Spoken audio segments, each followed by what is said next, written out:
Hollywood Thriller Screen presenting Heretic।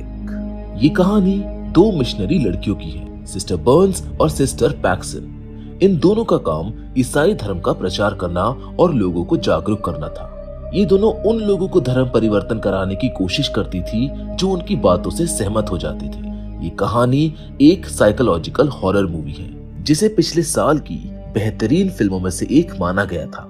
अगर आप इसको देखते हैं तो आपको एक नया और अनोखा अनुभव मिलेगा। सिस्टर बर्न्स और सिस्टर पैक्सन धर्म के रास्ते पर तो चल रही थी, लेकिन उनकी आपसी बातचीत इतनी गंदी होती है कि कोई भी सुनकर उसको शर्मा जाए। उनका प्रतिदिन का काम लोगों से मिलना, उनको यीशु मसीह की कहानियां सुनाना और ईसाई धर्म के बारे में बताना था। हालांकि बहुत कम लोग उनकी बातों में रुचि लेते थे। एक दिन कुछ लड़कियों ने उनका मजाक बना दिया, लेकिन उनको यही सिखाया गया था कि वो बिना रुके अपने धर्म का प्रचार करती रहेंगी। इसी दौरान उन्हें मिस्टर रीड नाम के एक इंसान के बारे में पता चलता है, जिन्होंने हाल ही में उनके चर्च को एक पत्र लिखा था।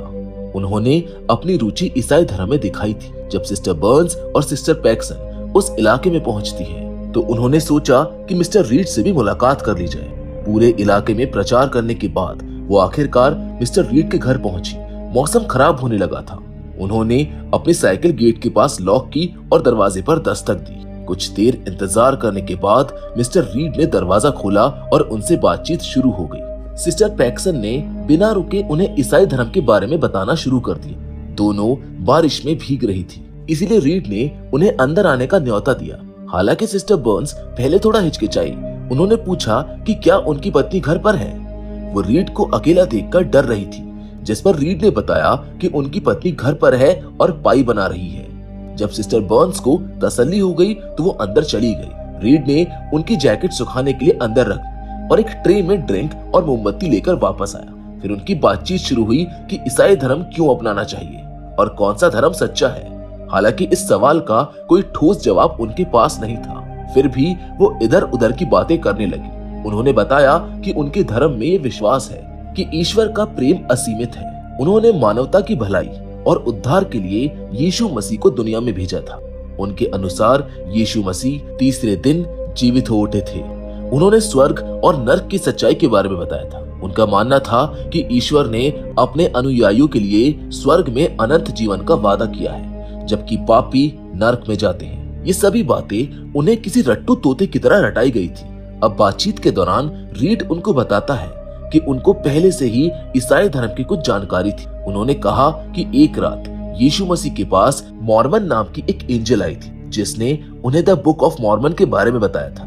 ये सुनकर दोनों सिस्टर्स खुश हो गई, क्योंकि उनको लगा कि उनका काम यहाँ पर आसान हो गया है। इसी बीच सिस्टर बर्न्स को पाई की खुशबू आने लगी, जिससे वो उत्साहित हो गई। इसीलिए वो रीड की पत्नी से मिलने के बहाने वो जानना चाहती थी कि आखिर कौन सी पाई बन रही है। सिस्टर पैक्सन को ब्लूबेरी पाई की खुशबू पहचानने की आदत थी, क्योंकि ये उनकी पसंदीदा मिठाई थी। लेकिन पाई बनने में अभी समय था, इसलिए रीड ने उनसे कुछ और सवाल पूछ लिए। रीड ने पॉलीगैमी यानी कि बहुविवाह की प्रथा के बारे में सवाल किया, जिसका उल्लेख धार्मिक ग्रंथों में था। इस प्रथा के अनुसार एक व्यक्ति एक से अधिक पत्नियां रख सकता था। हालांकि 1890 में इसको ईसाई धर्म से हटा दिया गया था, क्योंकि समाज में इसका विरोध होने लगा था। समय के साथ ईसाई धर्म में कई अन्य विवादास्पद प्रथाएं भी समाप्त कर दी गई, ताकि नए अनुयायी इन्हें जानकर नाराज ना हो। सिस्टर बर्न्स और सिस्टर पैक्सन को ये एहसास हुआ कि अगर धर्म को अपनाना इतना मुश्किल होगा तो लोग इसके प्रति आकर्षित नहीं होंगे। सिस्टर बर्न्स के अनुसार पॉलीगैमी को इस कारण से नहीं हटाया गया था कि एक धब्बा था, बल्कि उस समय जनसंख्या बढ़ाने के लिए यह आवश्यक था। अब जब इसकी जरूरत नहीं रही तो इसको हटा दिया गया। इस तर्क में कुछ सच्चाई थी, लेकिन रीड वहीं पर नहीं रुका। उसने आरोप लगाया कि चर्च का इतिहास केवल ब्रेन वॉश करने का एक तरीका है, जैसे कि उनके साथ किया गया है। रीड को ये भी पता था कि सिस्टर बर्न्स के पिता एक कन्वर्टेड क्रिश्चियन थे। वो जानता था कि उनके पिता किस तरह इस जाल में फंसे और अब उनके बच्चे दूसरों को फंसाने का काम कर रहे हैं। उसकी बातें सुनकर दोनों सिस्टर्स हैरान रह गई, लेकिन रीड अपनी बात साबित करने की पूरी तैयारी में था। दरअसल कई साल पहले रीड भी सच्चे धर्म की तलाश में था। उसने मॉर्मनिज्म, साइंटोलॉजी, इस्लाम, बौद्ध धर्म और कई धर्मों के ग्रंथों का अध्ययन किया। इस खोज में वो ईश्वर के काफी करीब पहुंचा। लेकिन जितने भी धर्म उसने पढ़े वो सभी उसको झूठे लगे। आखिरकार रीड को वो सच्चा धर्म मिला जो उसके अनुसार ईश्वर के सबसे करीब था और वो वर्षों से इस पर काम कर रहा था। उसने सिस्टर्स को बताया कि जिस तरह से वो धर्म परिवर्तन कराने का काम कर रही है वो किसी प्रोडक्ट को बेचने जैसा है। ठीक वैसे ही उसके पास भी एक प्रोडक्ट है जिसे वो आज रात उनके सामने रखना चाहता है, लेकिन सिस्टर्स को इसमें कोई दिलचस्पी नहीं थी।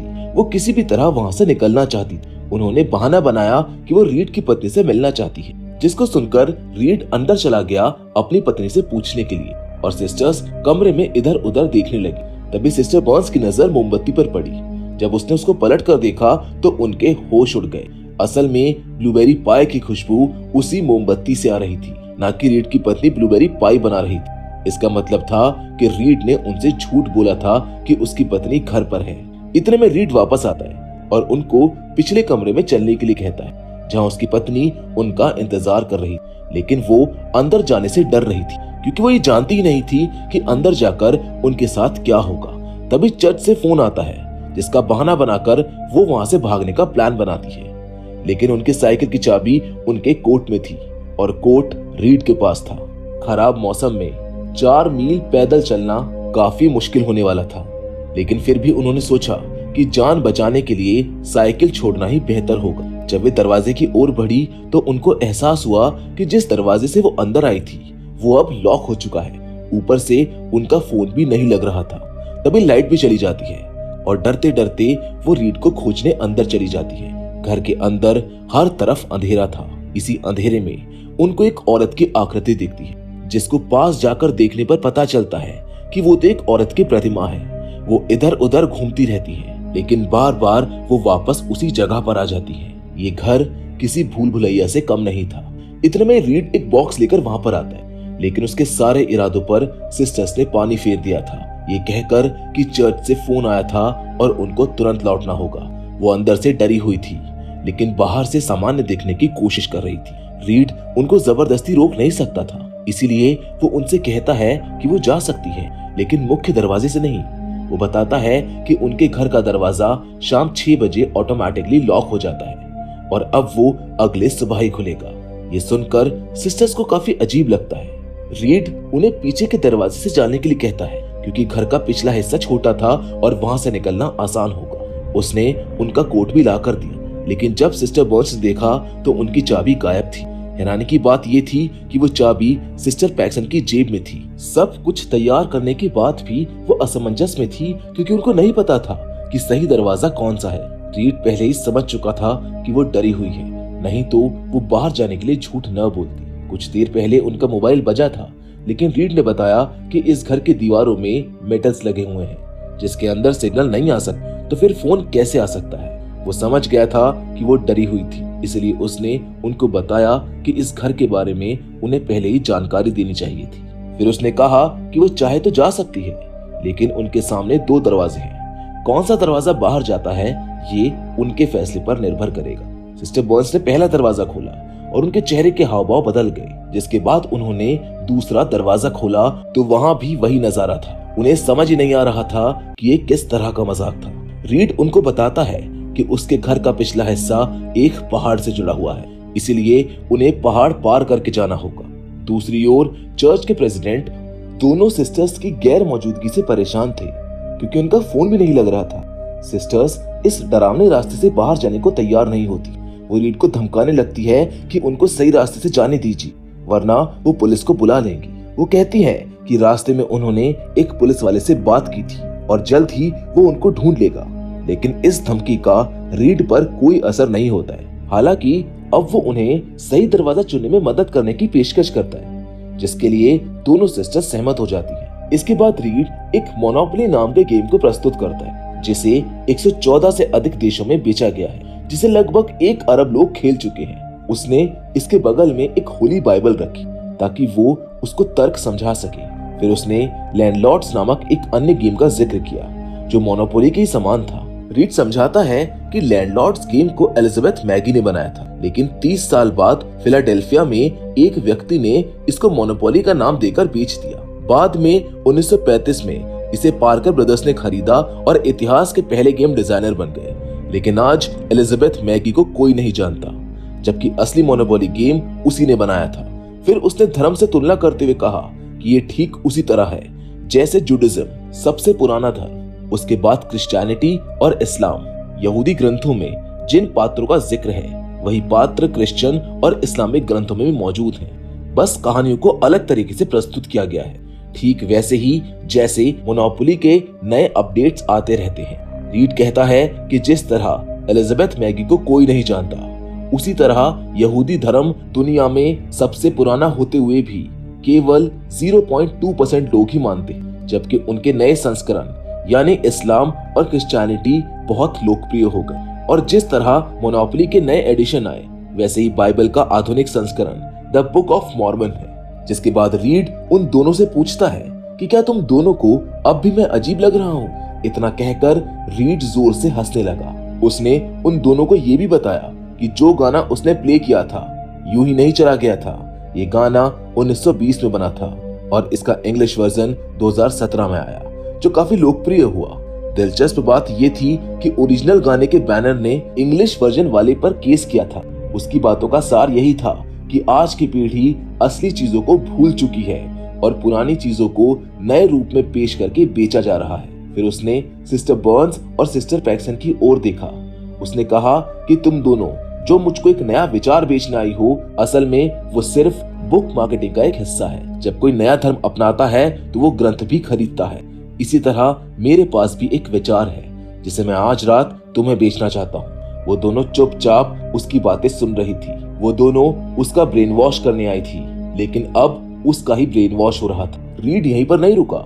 उसने बताया कि सभी धर्म ग्रंथों में लिखी कहानियां सदियों से एक दूसरे को सुनाई जाती रही हैं। उसने कुछ प्राचीन संतों और देवता का जिक्र भी किया जो चमत्कारी थे और मृतकों को जीवित करने की शक्ति रखते थे, जिनमें से कई तो जीसस के जन्म से पहले ही मौजूद थे। उसने ये भी कहा कि दुनिया में कई देवताओं की कहानी समय के साथ बदल दी गई ताकि वो लोगों को प्रभावित कर सके। उसने तुलना करते हुए कहा कि धर्म ग्रंथ भी मोनोपोली जैसे बोर्ड गेम्स की तरह सिर्फ पैसे कमाने के साधन हैं। इसके बाद रीड ने दोनों के सामने दो दरवाजे रखे। एक पर लिखा था विश्वास और दूसरे पर अविश्वास। उसने उन्हें चुनौती दी कि अगर वे अपने धर्म को सच्चा मानती हैं तो विश्वास वाले दरवाजे को खोले, और अगर उनको लग रहा है कि सच्चा धर्म जैसा कुछ नहीं होता तो अविश्वास वाले दरवाजे को चुने। वो दोनों दुविधा में थी, लेकिन अंत में उन्होंने अपने ईश्वर पर भरोसा करके विश्वास वाले दरवाजे को चुना। अब जैसे उन्होंने कुछ कदम अंदर रखे, रीड ने दरवाजा बंद कर दिया। वो एक बेसमेंट में आ गए जहां से बाहर निकलने का कोई रास्ता नहीं था। दूसरा दरवाजा भी लॉक था। अब वो बुरी तरह फंस चुकी थी। सिस्टर बर्न्स ने भागने का तरीका ढूंढने की कोशिश की, लेकिन कुछ भी काम नहीं आया। तभी किसी के आने की आहट हुई। वो तुरंत सतर्क हो गई। सिस्टर बर्न्स ने एक नुकीला औजार छिपा लिया और योजना बनाई कि वो रीड को बातों में उलझा कर रखेगी, और जैसे ही वो मैजिकल मैन कहेगी, सिस्टर पैक्सन को उस औजार से रीड पर हमला करना होगा। तभी दूसरे दरवाजे से एक औरत लालटेन और खाने की थाली लेकर अंदर आती है। उसके कपड़े मैले थे और पैरों के नाखून गंदे थे, जैसे वो सालों से नहाई नहीं हो। वो टेबल पर खाना रखकर अजीब तरह से प्रार्थना करने लगती है। इसी बीच रीड एक म्यूजिक प्ले करता है जिसकी आवाज ट्यूब के जरिए सुनाई दे रही थी। सिस्टर बर्न्स देखती है कि बेसमेंट के दोनों दरवाजे उसी कमरे में खुलते हैं जहां पर रीड बैठा हुआ था। थोड़ी देर के बाद रीड एक अनाउंसमेंट करता है कि उनके सामने एक चमत्कार होने वाला है। उसने कहा कि औरत पैगंबर है और इसको जहर मिला हुआ खाना खिलाया गया है। जैसे वो मरेगी उसे ईश्वर की कृपा से पुनः जीवित किया जाएगा। ये साबित करने के लिए सभी धर्म झूठे हैं और सिर्फ वही सत्य जानता है। औरत ने कुछ देर तक खाना खाया और फिर अचानक टेबल पर गिर पड़ी। रीड ने दोनों सिस्टर्स से कहा कि उसकी नब्ज चेक करें। वे डर के मारे कांप रही थी, लेकिन उन्होंने चेक किया और वो सचमुच मर चुकी थी। अब रीड उसको पुनर्जीवित करने वाला था। तभी घर की डोरबेल बजती है। सिस्टर्स को लगता है कि शायद चर्च से आए एल्डर्स उनको ढूंढ रहे हैं। वे ऊपर की तरफ भागती है ताकि दरवाजा खुलते ही वो जोर से चिल्ला सके और एल्डर को उनकी मौजूदगी का पता चल जाए। लेकिन ये घर साउंड प्रूफ था, उनकी आवाज बाहर नहीं जा सकती थी। फिर भी उन्होंने हार नहीं मानी। उन्होंने बेसमेंट में रखे ट्यूब में आग लगाने का प्रयास किया ताकि धुआं देखकर एल्डर्स को उनकी मौजूदगी का एहसास हो जाए, मगर ये भी काम नहीं आया। एल्डर पूछताछ करके वापस चले गए। तभी पीछे से कुछ आहट हुई। वे डर के मारे कांप उठी क्योंकि वो पैगंबर जिंदा हो चुकी थी। रीड द्वारा किए गए चमत्कार को देखकर सिस्टर पैक्सन और सिस्टर बर्न्स की हालत खराब हो गई थी। दोबारा जिंदा हुई पैगंबर ने उनको बताया कि मौत के बाद उसने तेज रोशनी देखी और ईश्वर ने उसका नाम पुकारा। उसने कहा कि ये दुनिया वास्तविक नहीं है और उसको दोबारा ईश्वर के पास जाना होगा। रीड इस घटना को अपने धर्म के पवित्र ग्रंथ में दर्ज करने वाला था। इसका मतलब ये था कि जिस सच्चे धर्म की वो तलाश में था, उसकी नींव तो वो खुद ही रखने की तैयारी कर रहा था। इतिहास में भी ऐसे कई चमत्कार हुए हैं जिनके आधार पर कुछ लोगों को पैगंबर और कुछ को भगवान माना गया, लेकिन इस बार ये चमत्कार उनकी आंखों के सामने हुआ था। रीड ने सिस्टर बर्न्स और पैक्सन से पूछा कि उन्होंने जो देखा उस पर उन दोनों का क्या विचार है। वो उनके बयान को अपने धर्म ग्रंथ में लिखने जा रहा था, लेकिन सिस्टर बर्न्स को ये किसी चमत्कार से ज्यादा एक साधारण मैजिक ट्रिक लग रही थी। रीड ने चुनौती दी कि अगर वो इस पर भरोसा नहीं करती है तो वो खुद भी मरकर ईश्वर से मिल सकती है और फिर वो उसको वापस जीवित कर देगा। लेकिन सिस्टर बर्न्स इसके लिए तैयार नहीं होती है। वहीं सिस्टर पैक्सन इस घटना को सच मानने लगी थी। उसे लगा कि मरने के बाद सच में उजली रोशनी दिखाई देती है और ईश्वर किसी का नाम पुकारते हैं। सिस्टर बर्न्स ने इस सोच को बकवास करार दिया क्योंकि उसके साथ तो ऐसा अनुभव पहले भी हो चुका था। बचपन में जब उसके किडनी का ऑपरेशन हुआ था तब डॉक्टरों ने उसको क्लिनिकली डेड घोषित कर दिया था। मरते वक्त उसने भी एक तेज रोशनी साफ देखी थी। उसको पता था कि जब दिमाग में ऑक्सीजन की कमी हो जाती है तो अंतिम क्षणों में ऐसी चीजें नजर आने लगती हैं। इसे नियर डेथ एक्सपीरियंस कहा जाता है। कई लोग जो मौत को छूकर वापस आते हैं वो ऐसी ही बातें बताते हैं, लेकिन इसका मतलब ये नहीं है कि ये कोई चमत्कार था। सिस्टर बर्न्स ने रीड को चुनौती दी। वो बोलती है कि मैं जानती हूँ कि तुम लोगों को ऐसे भ्रम में डालते हो ताकि अपने विचारों को धर्म के रूप में स्थापित कर सको। अब जैसे ही उसने अपना प्लान अमल में लाने के लिए कोड वर्ड मैजिक मैन कहा, रीड ने पहले ही उसकी चालाकी पकड़ ली। उसने तुरंत सिस्टर बर्न्स का गला काट डाला। दरअसल रीड ट्यूब के जरिए उनकी बातें पहले ही सुन चुका था। वो जानता था कि वो उसके ऊपर हमला करने वाली है। सिस्टर बर्न्स को इस हालत में देखकर सिस्टर पैक्सन घबरा गई और दरवाजे की ओर भागी। वो जोर जोर से दरवाजा पीटने लगी। हालांकि उसको पता था कि इससे कोई फायदा नहीं होगा। उसे इस बात का पछतावा हो रहा था कि वो इस घर में आई ही क्यों। तभी रीड ने उसको पुकारते हुए कहा कि डरने की कोई जरूरत नहीं है क्योंकि सिस्टर बर्न्स जल्द ही दोबारा जिंदा हो जाएगी। लेकिन ऐसा नहीं हुआ। दरअसल सिस्टर बर्न्स के हाथ में एक इम्प्लांट था, एक तकनीकी उपकरण जो इंसानों द्वारा बनाया गया एक प्रोग्राम। इस कारण से वो दोबारा जीवित नहीं हो सकी। अब रीड को सिस्टर पैक्सन से जानना था। तभी सिस्टर पैक्सन को एहसास होता है कि ये कोई चमत्कार नहीं था बल्कि ये तो एक चाल थी। एल्डर के दरवाजा खटखटाने पर जब सिस्टर बर्न्स और सिस्टर पैक्सन का ध्यान उस तरफ गया तब एक दूसरी औरत किसी गुप्त रास्ते से अंदर आई और उसने पैगंबर की लाश को हटा दिया। फिर उसने खुद उसकी जगह ले ली थी और वही बातें दोहराई जो रीड ने उसको पहले से ही लिख कर दी थी। इसका मतलब ये था कि उस कमरे में कोई सीक्रेट दरवाजा था जिससे वो आई थी। रीड ने सिस्टर पैक्सन को चुनौती दी कि अगर वो सच जानना चाहती है तो वो उस गुप्त दरवाजे को ढूंढ कर दिखाए। काफी खोजबीन करने के बाद उसको टेबल के नीचे एक सीक्रेट दरवाजा दिखता है। अब ये पक्का हो गया है कि वो पैगंबर इसी रास्ते से आई थी, जबकि उसकी लाश को तहखाने में छिपाया गया था। रीड ने सिस्टर पैक्सन को वहां जाने को कहा। वो झिझक रही थी, लेकिन सच्चाई जानने के लिए वो तहखाने में उतर जाती है और जैसे वो नीचे कदम रखती है उसको एहसास हो जाता है कि उसका अंदाजा बिल्कुल सही था। रीड जिसको पैगंबर बता रहा था उसकी लाश तहखाने में पड़ी हुई थी। इसका मतलब ये हुआ कि रीड कोई चमत्कारी व्यक्ति नहीं बल्कि एक ढोंगी था। जैसे ही पैक्सन को यह एहसास हुआ, रीड ने तुरंत तहखाने का दरवाजा बंद कर दिया क्योंकि उसकी सच्चाई सामने आ चुकी थी। अब उसके पास दो ही विकल्प थे, या तो वो पैक्सन को उम्र भर कैद करके रखेगा या फिर उसको मार डालेगा। डरते डरते पैक्सन ने फ्लैशलाइट की रोशनी में आगे बढ़ना शुरू किया। रास्ते में उसको कई दरवाजे मिले जिसके अंदर अजीबोगरीब टोने टोटके का सामान रखा हुआ था। धार्मिक प्रतीक और किताबें भी रखी हुई थी। आखिर में उसको एक दरवाजे पर अपनी साइकिल का लॉक दिखता है जिसकी चाबी उसके पास ही थी। जब उसने दरवाजा खोला तो अंदर का नजारा देखकर उसकी रूह कांप उठी। रीड ने वहां पिंजरे में अनगिनत महिलाओं को कैद कर रखा था। ये वही औरतें थी जिन्होंने पैक्सन और सिस्टर बर्न्स की तरह उसको चमत्कारी मानने से इनकार किया था और उनके विचारों को चुनौती दी थी। शायद अब पैक्सन के साथ भी वही होने वाला था। तभी रीड उसके सामने आता है और पूछता है कि क्या वो अब भी उसकी बात समझ पाई है। और अब जहां तक पैक्सन का मानना था, वो समझ चुकी थी कि रीड उसको ये सब दिखाना चाहता था। इसलिए उसने उनकी साइकिल की चाबी छिपाई थी और फिर जानबूझकर गलत कोट में रखी। फिर उसी चाबी से आखिरी दरवाजे को लॉक किया। इसका मतलब ये था कि पैक्सन अपने फैसले खुद लेकर तहखाने के आखिरी दरवाजे तक पहुंची थी। लेकिन असल में ये सब पहले से ही रीड की योजना का हिस्सा था। वो जो कुछ भी सोच रही थी वही हो रहा था जो रीड चाहता था। सिस्टर पैक्सन बोलती है कि तुम शुरू से ही हमको कंट्रोल कर रहे थे।